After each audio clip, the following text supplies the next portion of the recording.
Yo les continúo bendiciendo, estimados hermanos. Quiero pedirle que puedan estar puestos de pie en reverencia ante Dios para que tengamos la lectura de su santa palabra, la cual es extraída del Evangelio de Mateo, capítulo 6, versos del 9 al 15.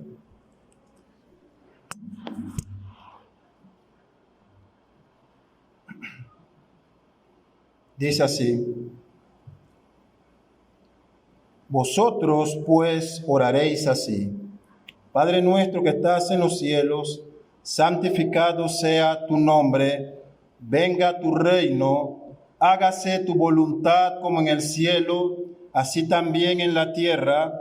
El pan nuestro de cada día, dánoslo hoy, y perdónanos nuestras deudas, como también nosotros perdonamos a nuestros deudores. Y no nos metas en tentación, mas líbranos del mal, porque tuyo es el reino, y el poder, y la gloria por todos los siglos. Amén. Porque si perdonáis a los hombres sus ofensas, os perdonará también a vosotros vuestro Padre Celestial. Mas si no perdonáis a los hombres sus ofensas, tampoco vuestro Padre os perdonará vuestras ofensas. Oremos.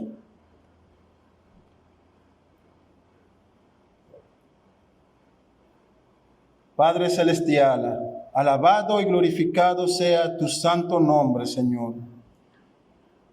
Te damos gracias, Padre, por la oportunidad que nos has dado a cada uno de nosotros de estar aquí, en tu casa, en tu iglesia, Señor, en este encuentro cara a cara contigo, en el cual, Señor, nos permites elevar nuestras oraciones de gratitud, nuestras peticiones acerca de nuestras necesidades, Señor, y también, Padre, escuchas nuestros himnos que entonamos en honor y alabanza a tu santo nombre. Gracias, Señor, por tus muchas misericordias, por proveer lo necesario para que cada uno de nosotros podamos estar aquí presentes, Señor. Recibe toda la gloria y toda la honra, Padre. También, Señor, confesamos nuestras faltas y pecados que cometemos contra ti. Nos avergonzamos, Señor, por nuestras iniquidades, más aún cuando tú muestras toda gracia y toda bondad al darnos tu perdón, Señor, y seguir sosteniéndonos cada día. Gracias, Padre, por tus misericordias. Ahora rogamos, Señor, que tu Espíritu Santo que tú has dado a tus hijos esté con cada uno de ellos hoy aquí presente, Señor, en esta tu iglesia, que nos guíe a toda verdad mientras exponemos tu santa palabra, que podamos ser confrontados, Señor, con ella, vivificados, Señor, y también transformados por el poder de tu santa palabra, Señor. Permíteme ser un mensajero fiel de ella, Padre. Edifica tu iglesia, te lo pedimos, en Cristo Jesús, tu Hijo. Amén. Pueden tomar sus asientos, hermanos, y estamos siguiendo la secuencia de sermones relacionados a estos capítulos 5, 6 y 7 del Evangelio de Mateo, conocido comúnmente como el Sermón de la Montaña o el Sermón del Monte, y específicamente ya tenemos un poco más de 2 meses que estamos exponiendo esta porción de Mateo 6, versos del 9 al 15, que habla sobre la oración del Señor, o como comúnmente es conocida, la oración del Padre Nuestro. Y en este domingo llegamos a la sexta petición, aquella que se encuentra en el verso 13 del capítulo 6, que dice: y no nos metas en tentación, mas líbranos del mal. Por lo cual ahora iniciamos el recorrido sobre cuál es el sentido y significado de esta petición y qué principios podemos obtener de ellos para nuestra oración cuando nos acercamos como creyentes ante Dios a pedir. Y hemos dividido este sermón en 2 partes. La primera va a hablar de cuáles son esos enemigos que enfrenta el cristiano, de qué debemos ser librados, cuál es el peligro que corremos. Y la segunda parte trata sobre el sentido y aplicación de esta petición para nuestras vidas. Lo cierto, mis queridos hermanos, es que las pruebas son una marca esencial del cristianismo, de la fe cristiana. Si hay algo que hemos notado en esta serie de sermones, desde el capítulo 5, cuando expusimos las bienaventuranzas, es que nuestro Señor Jesucristo deja algo claro: bienaventurados aquellos que son vituperados, ofendidos, perseguidos o maltratados a causa de su nombre. Aquellos que por el Evangelio o por la fe en Cristo sufren penalidades, pruebas y dificultades.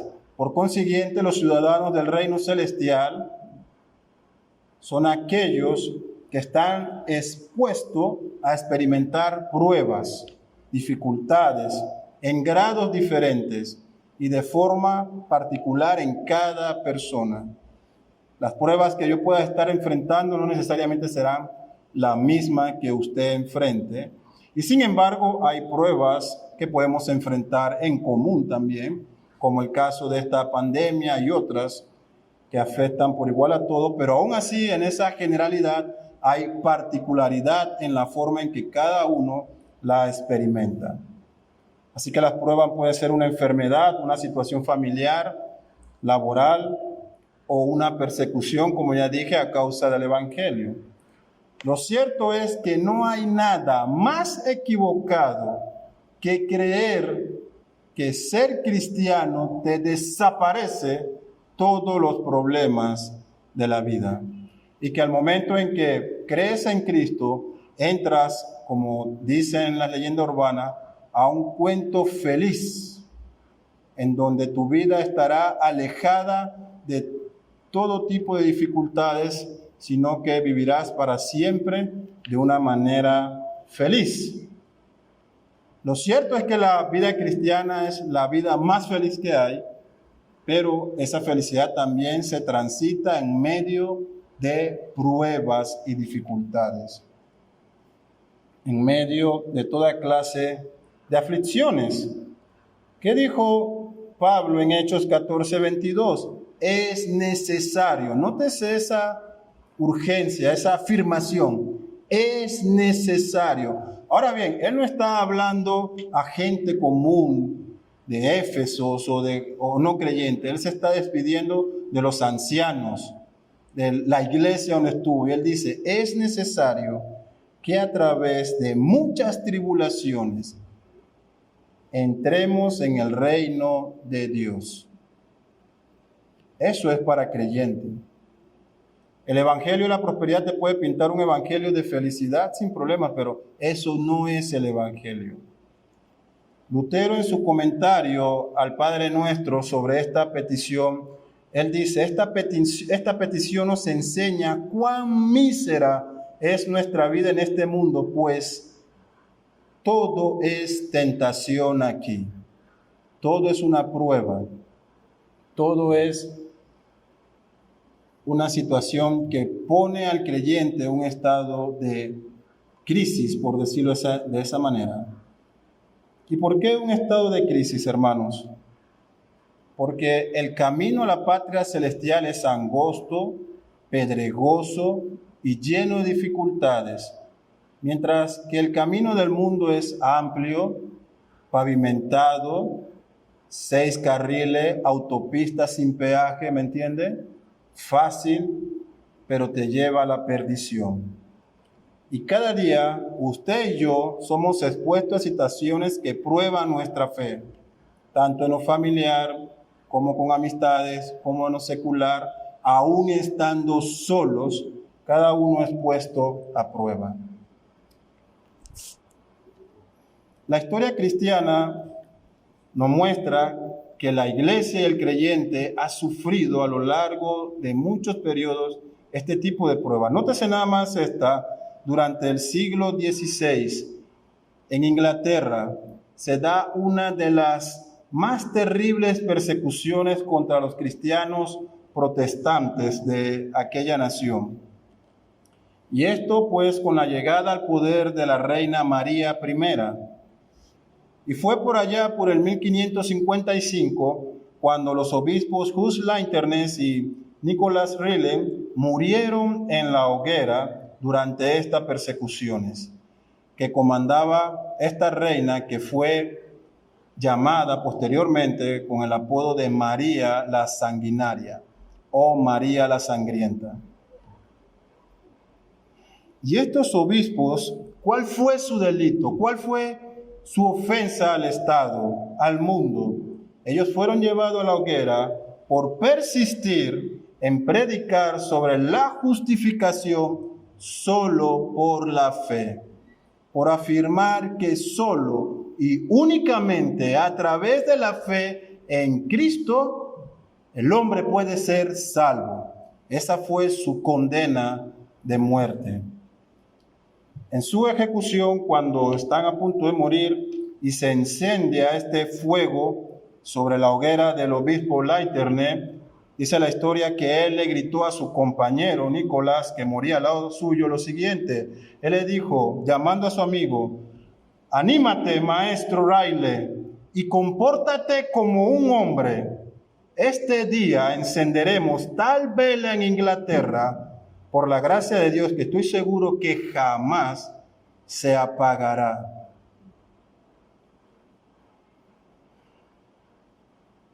Las pruebas son una realidad en la vida del creyente, pero solo el creyente puede tener esta paz y tranquilidad, aun cuando la misma muerte está frente a ellos.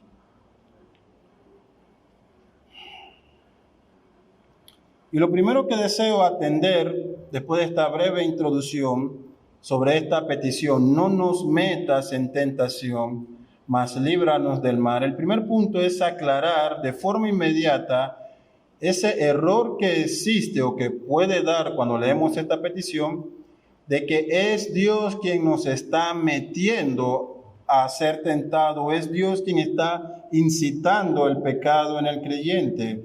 Afirmar esta idea contradice todas las escrituras. Hace domingos atrás el pastor Lang estuvo predicando una serie de sermones sobre Santiago cuando él dice en el capítulo 1, cuando alguno es tentado, dice Santiago, no diga que es tentado de parte de Dios, porque Dios no puede ser tentado por el mal, ni él tienta a nadie. Y nótese, porque Santiago da la respuesta del por qué somos tentados, sino que cada uno, yo y ustedes, cada uno es tentado por sus propios deseos, por su propia concupiscencia, por sus pasiones.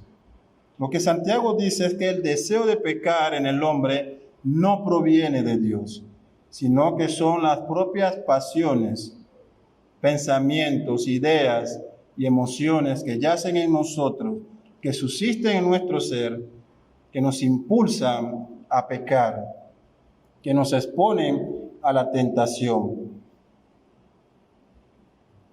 Pero también esta condición de pecado puede provenir también de ser expuesto a la influencia de otras personas, de otros pecadores, como el mundo, y también por ataques de Satanás.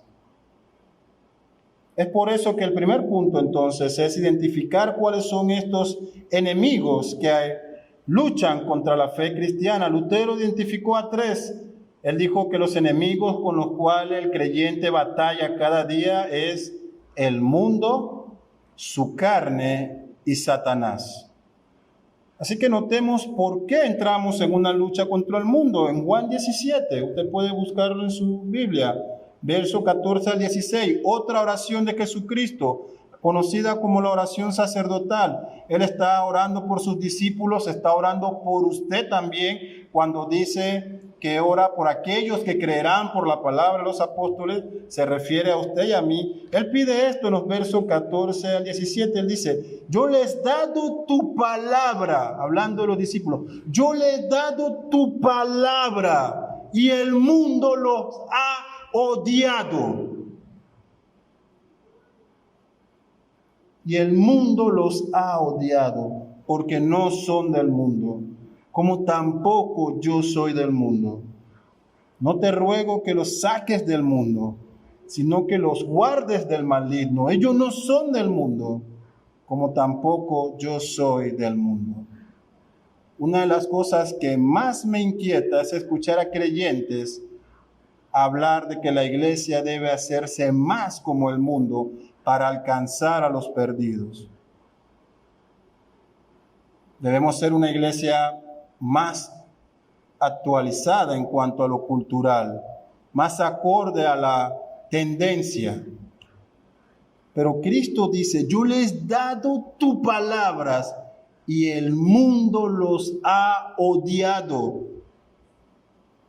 Entienda esto, querido hermano. El mundo aborrece la fe cristiana, aborrece a Dios, aborrece la Biblia, las Sagradas Escrituras. ¿A quién se le ocurre, como el ejemplo que dimos de la historia, llevar a la hoguera a hombres que predican sobre la fe en Cristo como medio de salvación, solo a personas que odian esta verdad? Lo primero que debo decir en cuanto a este pasaje de Juan 17 es que el término mundo, cosmo en el original, no quiere o no se utiliza en esta porción bíblica a referirse a una porción de territorio o al conjunto de seres vivos. El contexto de Juan nos aporta el uso de esta palabra con la figura retórica de la literatura de una metonímia, que es referirse a algo con un significado opuesto, y en sí quiere hablar acerca de los hombres que se oponen al reino de Dios, el mundo de los hombres pecadores en oposición al reino de Dios. Así que Cristo está pidiendo aquí que Dios preserve a sus discípulos del ataque del mundo. El mundo los odia. ¿Por qué razón? Ellos han recibido tu palabra. Ellos han creído en tu revelación. Ellos son hijos tuyos. Por eso vemos que Él pide entonces, pido que los guardes del mundo, no los saques, guárdalos, presérvalos, porque ellos no son de aquí como yo tampoco soy de aquí.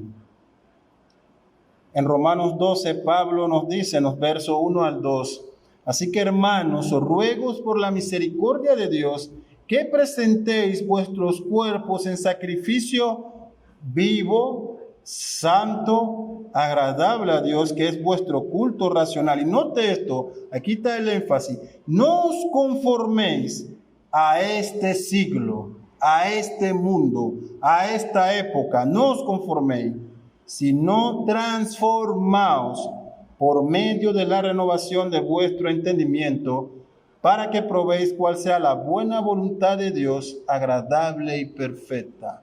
Estas dos palabras, conformarse y transformarse, tienen esta misma base en el original de forma.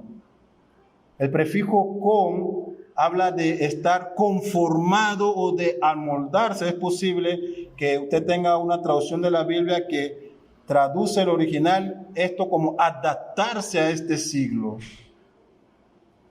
La pregunta es, ¿qué puede llevarnos a conformarnos a este siglo? Pablo advierte, no os conforméis a este siglo, no se adapten a este mundo, no se amolden a esta época. ¿Por qué? ¿Qué es lo que está de moda? ¿Cuáles son estas tendencias que pueden atraer al cristiano, hacerlo salir del camino? ¿Qué tipo de vida estás viviendo tú, hermano? ¿Una vida conforme a este siglo? ¿O en oposición estás siendo transformados por el Espíritu, siendo tu mente renovada por las Escrituras? Debemos decir que la fe cristiana nos llama a un no conformismo, a ver lo que el mundo sigue y propone y a no conformarnos, sino a lo opuesto, a lo que el reino de Dios nos demanda como sus ciudadanos. Debo decir y aclarar que el no conformarse a este mundo no tiene que ver nada con el simple hecho de que algunas damas no usen cierta ropa o cierto cosmético, o que los jóvenes no puedan ir al cine, por ejemplo, o no usar o cantar cierta música como algunas personas creen. Es mucho más que eso.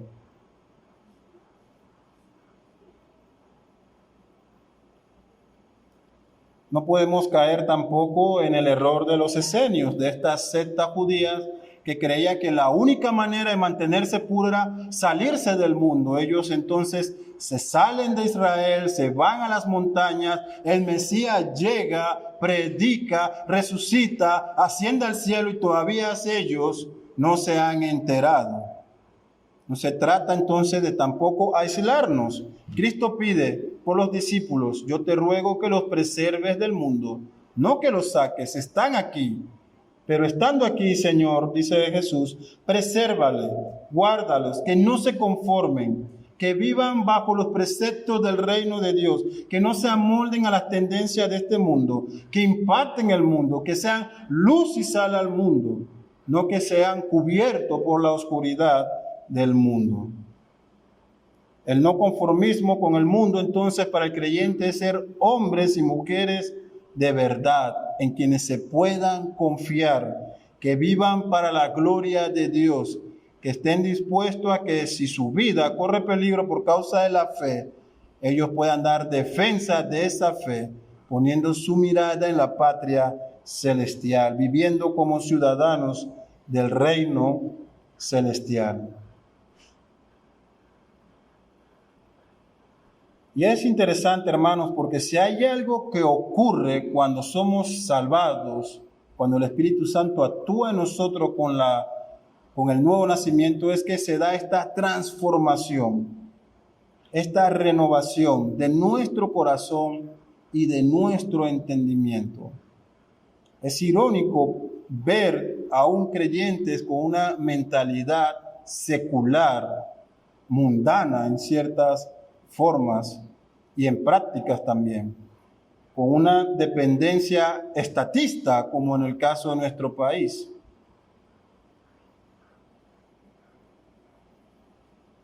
Una de las cosas que ocurre con el nuevo nacimiento es que nos da un nuevo corazón susceptible a la palabra de Dios y una mente que nos provee de una cosmovisión cristiana, de ese lente para poder ver a través del prisma de las Escrituras, por decirle un sentido figurado, ver y entender el mundo a través de la revelación que Dios nos da. Ya no vemos entonces el mundo como lo hacíamos antes. Hay esta conciencia y este entendimiento real también de nuestro pecado que debe llevarnos a evitar, a abandonar también cualquier práctica de pecado.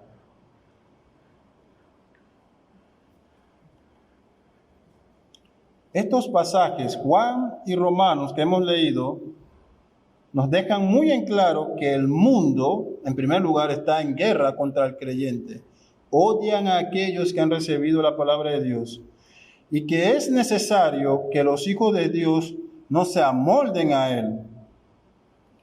¿Usted quiere saber qué tanto odia el mundo al cristiano? En estos días escuchaba un audio, un video de la comunidad LGTB, donde su himno y su canción hablaba sobre su agenda y sus planes de ir por tus hijos, así tan claro.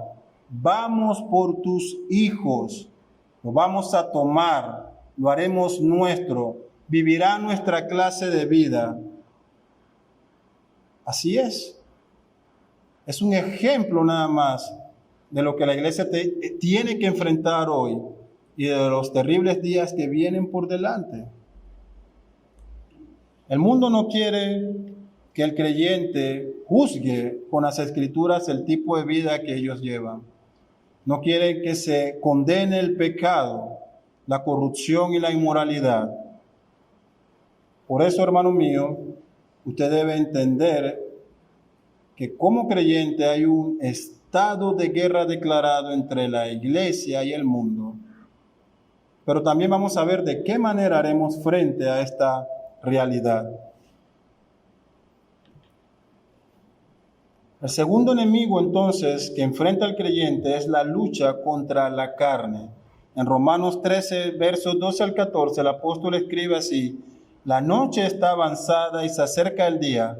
Dice él: desechemos pues las obras de las tinieblas y vistámonos la armadura de la luz.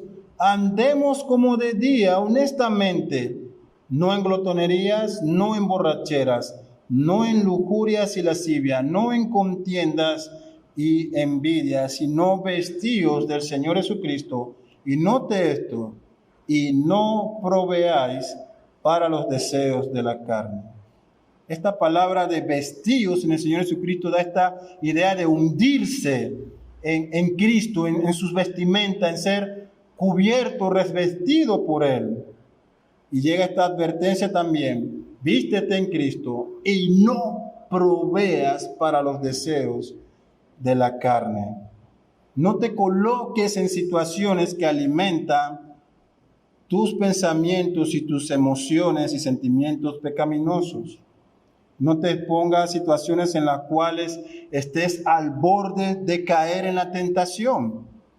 Huye de allí. Esta palabra no proveas da la idea de pensar anticipado, de prepararse.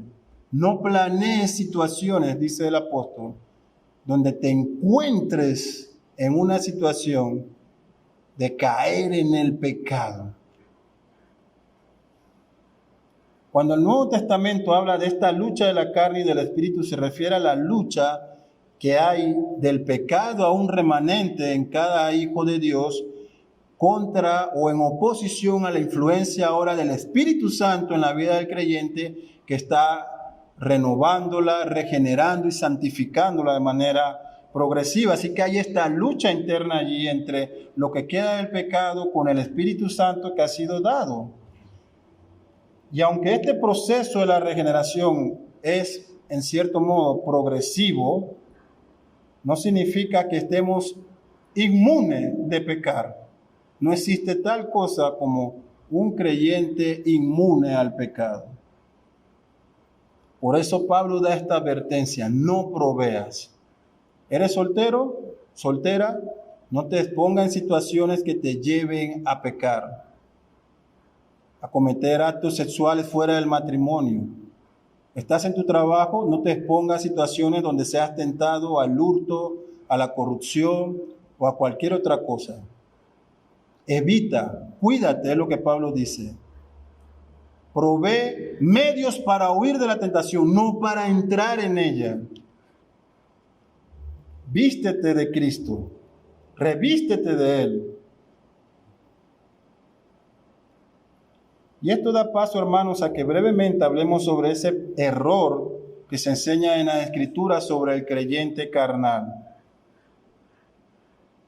Cuando se habla del cristiano carnal en nuestros días, se habla de una persona que, teniendo el Espíritu Santo, que habiendo sido convertido, vive igual en un pecado. No que cometió un pecado, sino que vive y practica el pecado. Puede ser el pecado de la ira, una persona iracunda, como puede ser un pecado más controversial y peligroso, aunque todos son peligrosos. Una persona carnal, según las Escrituras, según el Nuevo Testamento, es aquella que en primer lugar no ha experimentado la salvación. Es aquella que no ha sido regenerada ni convertida, sino que continúa esclava de sus pecados en el contexto de las Escrituras.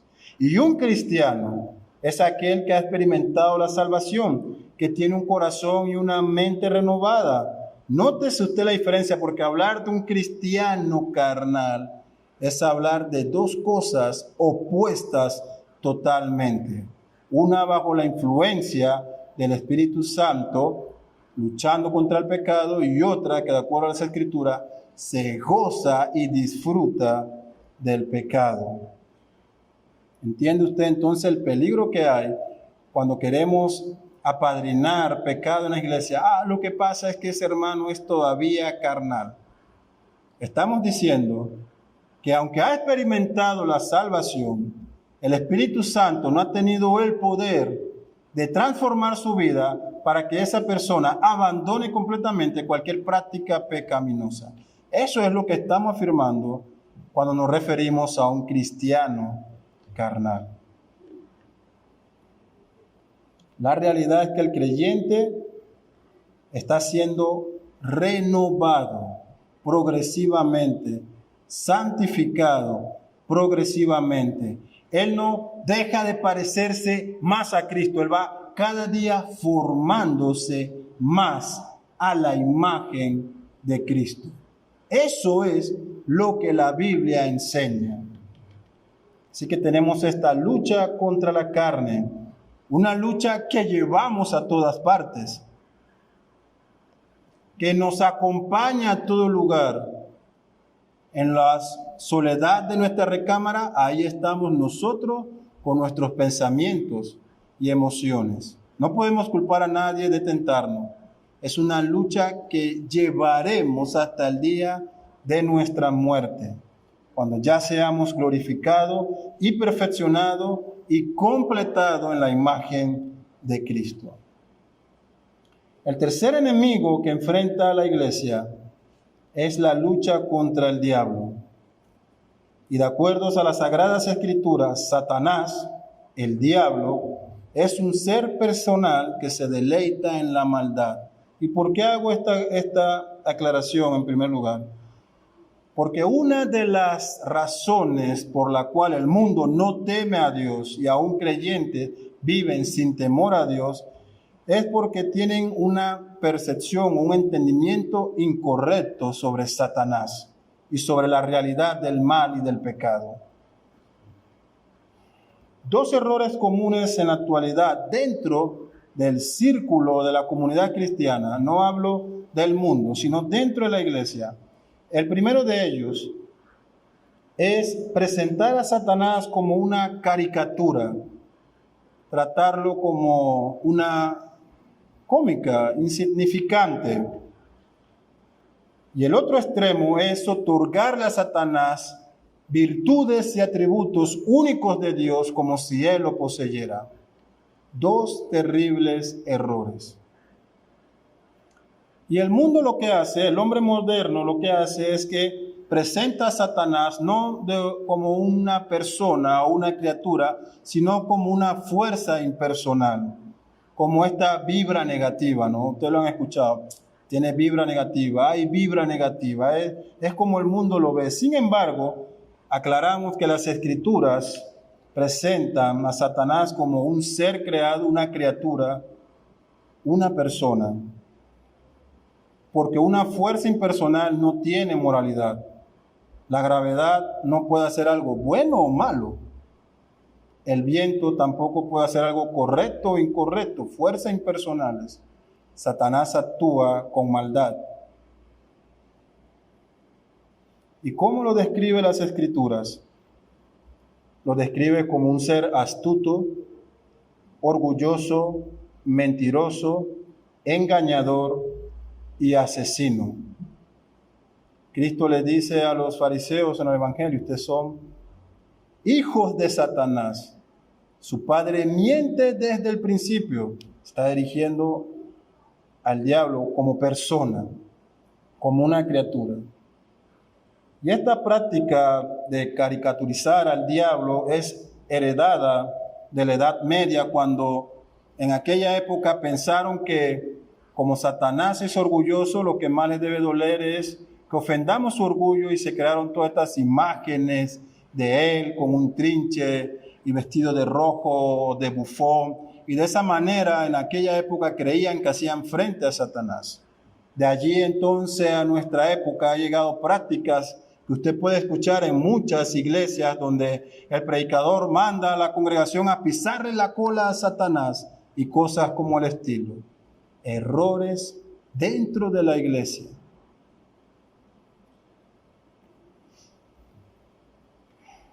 Hemos dicho que la Biblia enseña y muestra a Satanás como el engañador, ella nos dice que él se presenta como ángel de luz, como un manipulador, pero también se presenta merodeando como un león rugiente, buscando sus presas para devorarla, porque Satanás es enemigo de Dios.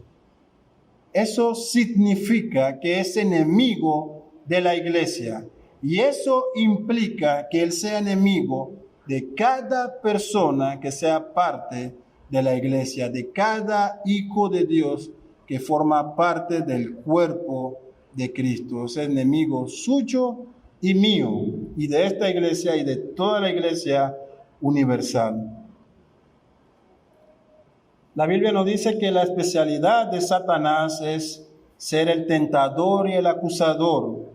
Él procura paralizar al creyente o a la iglesia a través de la culpa no resuelta. Hemos visto en todo el contexto canónico desde Génesis a Apocalipsis que la labor de Satanás es contradecir a Dios. Dios ha dicho, no comas de esta fruta. Satanás dijo, cómela. Dios miente, no vas a morir, serás como él. ¿Nota usted la importancia que hay? Que en el mismo huerto de Dios, con solo 2 humanos, él se atrevió a poner entredicho la palabra de Dios. No es un simple bufón. Hay que entenderlo de acuerdo a la revelación de las Escrituras. Él llega al creyente cuando ha pecado y cuando el creyente ha orado por arrepentimiento, llega con estas acusaciones. Él nunca te va a perdonar. No mereces el perdón. ¿Eres hijo de Dios? Tú no eres hijo de Dios. La culpa, el acusador. Tu pecado es tan grande que no hay perdón para ti. No mereces misericordia. No mereces ninguna gracia. Abandona tu vida cristiana, renuncia a ello. Son acusaciones con las que cada uno de nosotros en algún momento se ha tenido que enfrentar. No olvidemos, hermanos, lo que expusimos el domingo pasado cuando en esta quinta súplica hablamos sobre perdona nuestras deudas como nosotros perdonamos a nuestros deudores. Allí el propio Cristo nos invita a entrar por esa puerta que Él ha creado, por ese acceso que Él ha otorgado a cada hijo de Dios, para que sin ningún impedimento usted y yo podamos entrar al trono de la gracia. No hay ninguna acusación allí que pueda impedir para el Hijo de Dios obtener perdón y arrepentimiento. No hay culpa alguna que sea mayor que la sangre de Cristo que ha limpiado tus pecados. Pero es una realidad de que somos atacados por estos medios que Satanás utiliza. John Newton, el compositor del himno Sublime Gracia, dijo una vez ya en su vida anciana, él está ya con una edad muy avanzada y al punto al morir, ya ciego, él dice, yo recuerdo solo 2 cosas. 2 cosas hay importantes en mi vida que yo recuerdo. La primera es que yo he sido un gran pecador y la más importante es que Cristo ha sido un gran salvador. Esas son las cosas más importantes que recuerdo en mi vida. No hay más. No hay culpa que llegue. No hay tentación que pueda ser más fuerte que ese perdón que hallamos en Cristo. Él es un gran salvador. Recuerda eso, un gran salvador.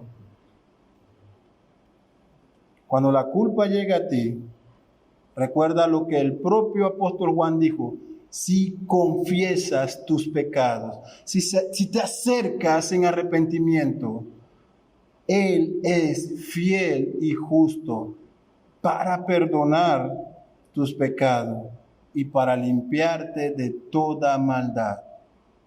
Eso es lo que Cristo logró para nosotros. Que ahora tengamos un lugar a donde ir, un trono al cual acercarnos, independientemente que el mundo, la carne y Satanás nos acuse. El creyente tiene a dónde ir. No hay excusas para una vida entonces en el pecado. Solo y al menos que tú no seas hijo de Dios. Porque el verdadero ciudadano del reino tiene de parte del Padre Celestial este acceso al trono de gracia.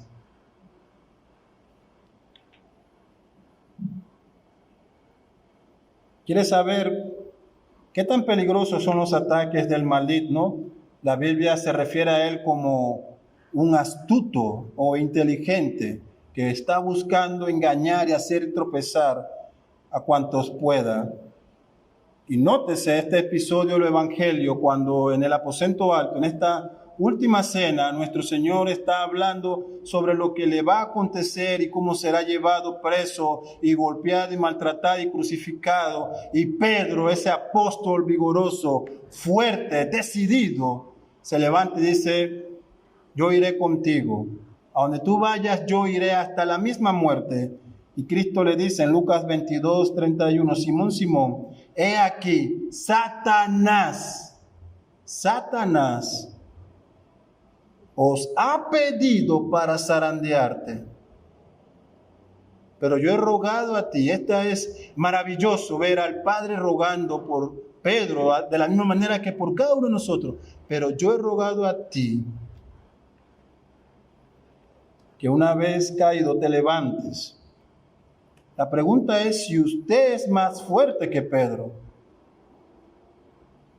Porque ni aun el propio Cristo pudo escapar de los ataques de Satanás. Él ha sido bautizado. El cielo se abrió. Una voz dijo: este es mi Hijo amado. Y en el siguiente acto está en el desierto por 40 días sufriendo las tentaciones de Satanás. Si eres hijo de Dios, lánzate. Lánzate. Las Escrituras dicen: a sus ángeles mandarán para que cerca de ti te cuiden, para que no tropieces y caiga. Si de verdad eres el Mesías, tienes hambre, usa tu poder, convierte esto en pan, dale adelante esta roca. El propio Cristo, hermano, ¿es usted más fuerte que Él? Tenemos en Él el mayor ejemplo, la forma de cómo responder y vencer a los ataques del maligno, las Escrituras. Una y otra vez a todos los ataques, Cristo respondió con las Escrituras. R.C. Sproul comenta esta frase. Él dice: el cristianismo es sobrenatural. ¿Por qué es sobrenatural? Porque el creyente está en una batalla abierta, una guerra contra el mundo en un frente, contra su propia carne en su vida y contra Satanás. Y Pablo se refiere a esto como una guerra contra huestes celestiales. Así que, hermanos, Satanás no es una caricatura, él es real. Las Escrituras sí lo presentan. Pero también las Escrituras nos dejan muy en claro que él está subordinado a un ser supremo, absoluto y más poderoso, que es Dios. Y que él no puede actuar fuera de los propósitos de Dios.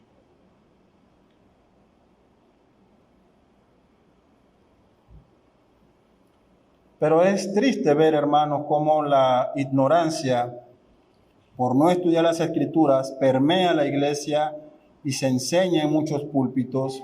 Usted puede ver organizaciones y ministerios volcados a movimientos de liberación demoníacas que se dan.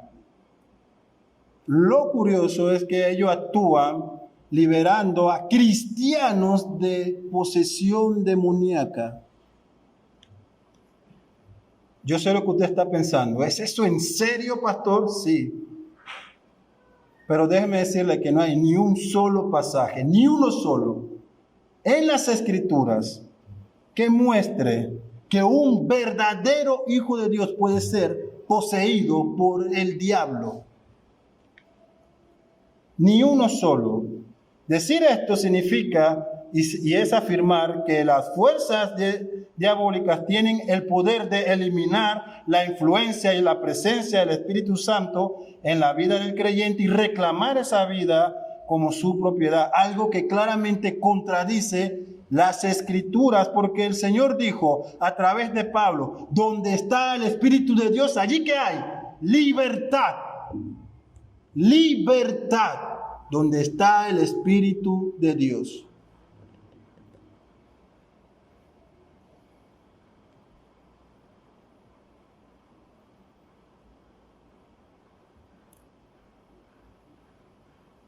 Pablo sigue diciendo que para resistir al maligno debemos hacer uso de los recursos provistos por Dios.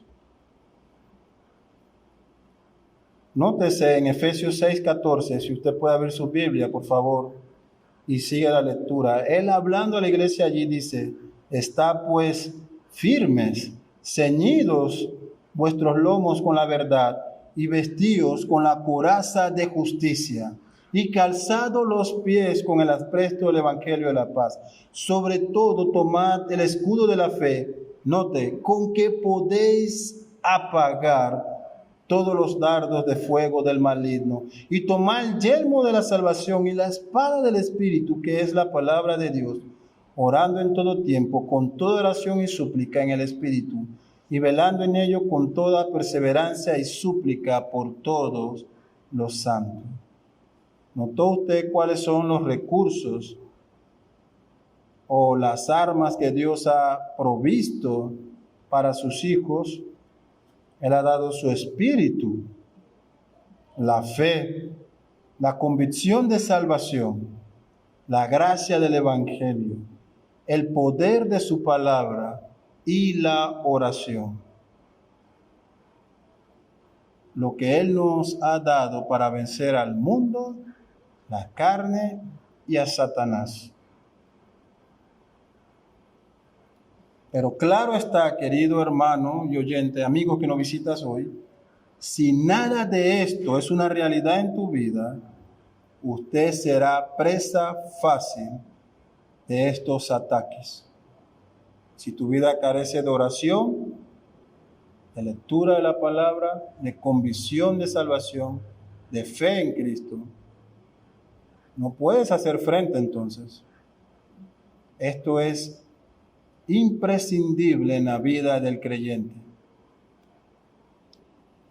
Habiendo descrito cuáles son los peligros y por qué debemos orarle a Dios, no nos metas en tentación, líbranos del maligno, ahora podemos entonces acercarnos a cuál es el sentido y significado que se pide en esta sexta petición.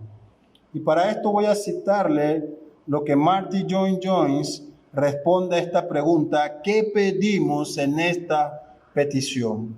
Él dice: pedimos que nunca nos encontremos en una situación en la que nos veamos expuestos a la tentación de Satanás.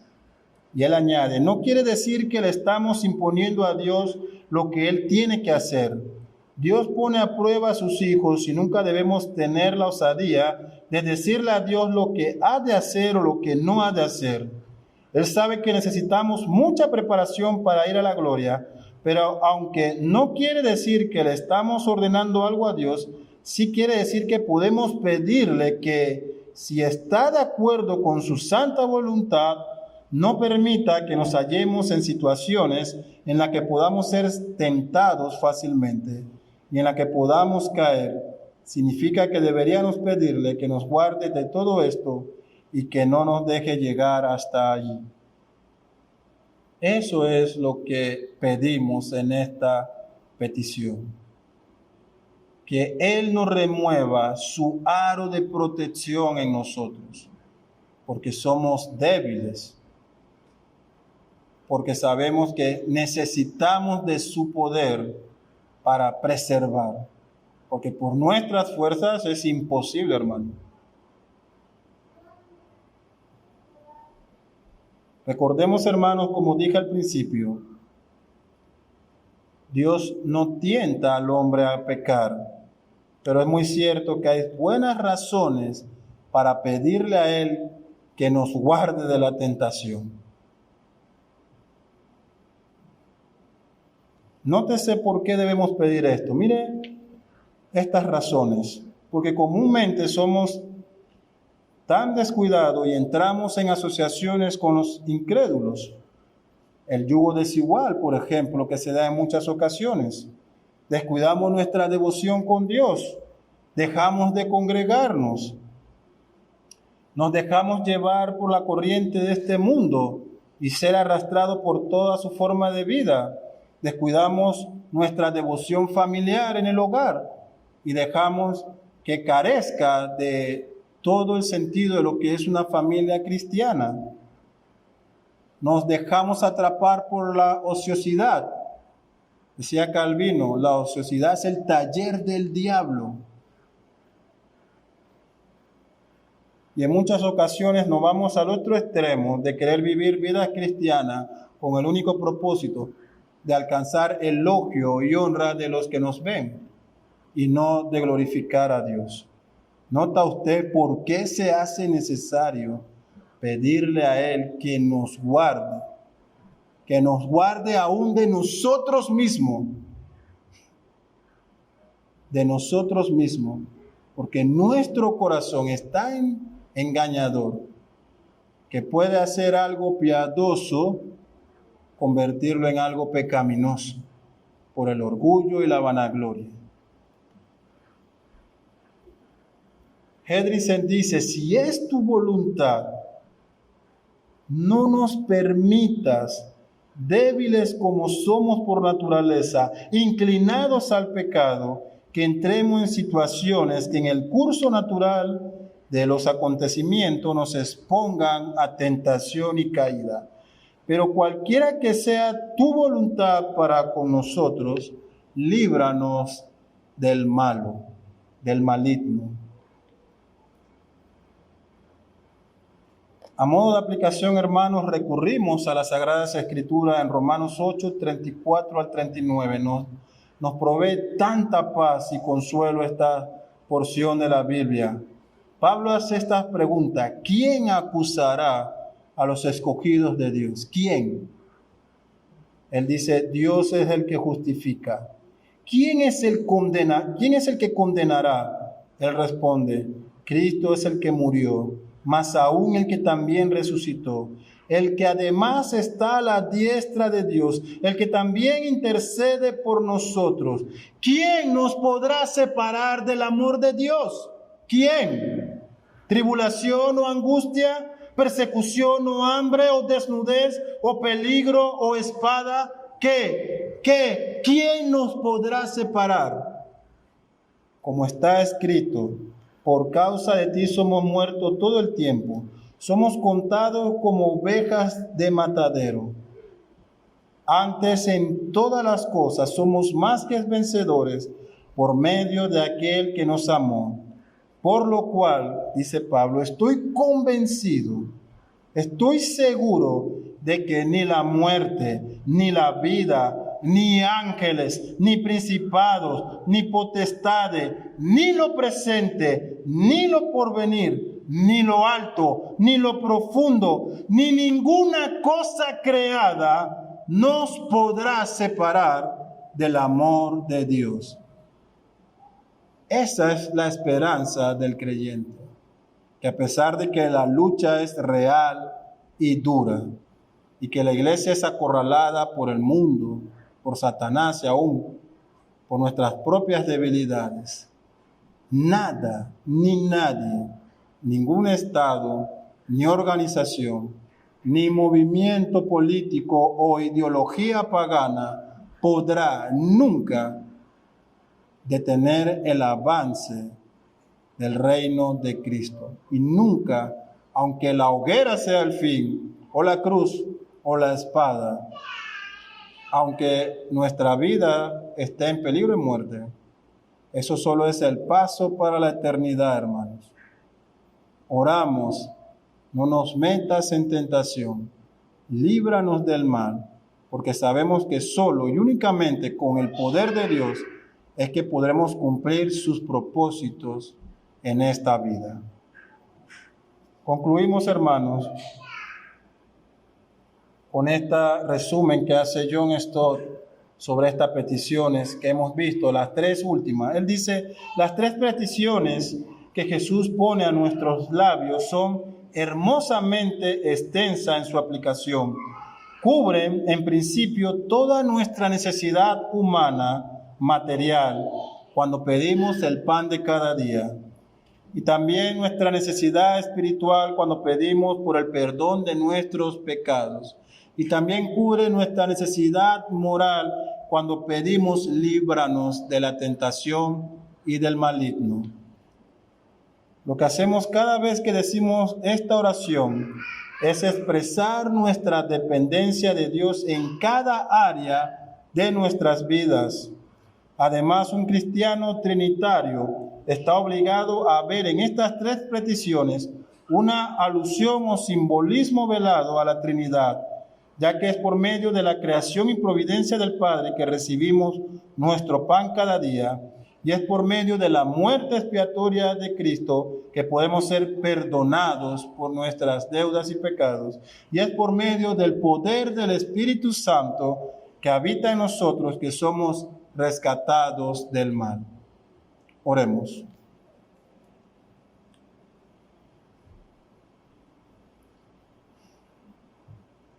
Cuán débiles somos, oh Padre. Necesitamos de tu socorro constantemente en nuestras vidas. Ayúdanos, Señor, a resistir a los ataques de este mundo, a la acechanza de Satanás, Señor, y también al pecado que aún está en nosotros y con el cual batallamos.